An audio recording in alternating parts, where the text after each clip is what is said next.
La economía política del siglo XX. La Bella Época fue una expresión nacida antes de la Primera Guerra Mundial para designar el periodo de la época de Europa. El siglo XIX estuvo conformado por una tríada de poderes, dentro de las cuales hacían parte Europa, Estados Unidos y Japón.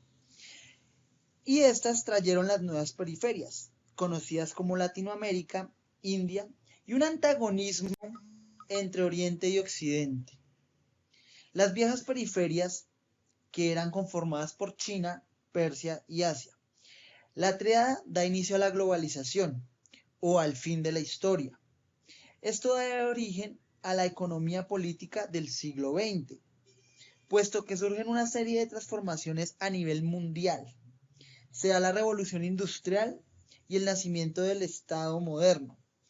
La revolución industrial nace en Inglaterra. Se crea ahí y se pasa de lo rural a lo urbano. Se industrializan los procesos gracias al impulso de la máquina de vapor y posteriormente esta revolución industrial se empieza a expandir a todo el continente europeo y a toda la parte del continente norteamericano.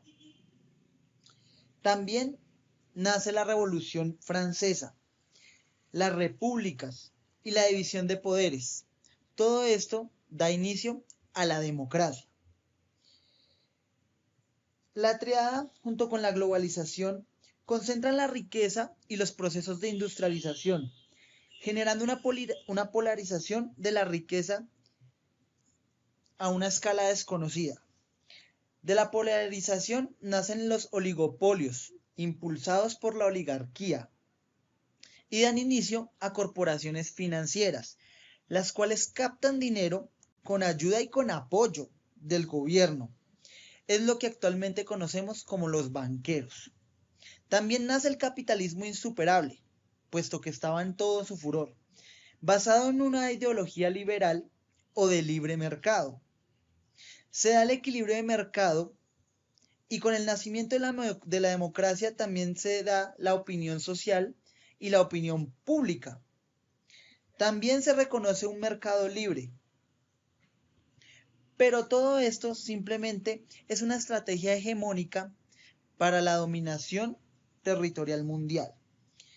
La polarización genera una crisis llamada la Guerra de los 30 años entre Estados Unidos y Alemania. Esta crisis repercute a nivel mundial y las dos pelean por la hegemonía y por el poderío mundial, dejando a un lado la hegemonía inglesa.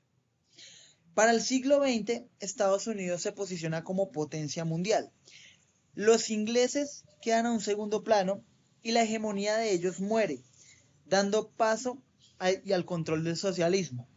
El socialismo, abanderado por la Unión Soviética, genera una crisis global, donde los poderes imperialistas como Estados Unidos, Japón y Europa se unen para derrocar el creciente impulso del socialismo por parte de la Unión Soviética, todo esto con intereses territoriales y para mantener su poderío. Esto conlleva a la Segunda Guerra Mundial. Finalmente, la Bella Época es un siglo de transformaciones globales donde las emergencias de la primera revolución industrial y hay una formación del Estado burgués. Posteriormente se crea una nueva revolución industrial donde se da paso a la electricidad, el petróleo, los automóviles y los aeroplanos. La economía política del siglo XIX se puede decir que es el triunfo de la globalización y prueba que el capitalismo era algo insuperable. Muchas gracias.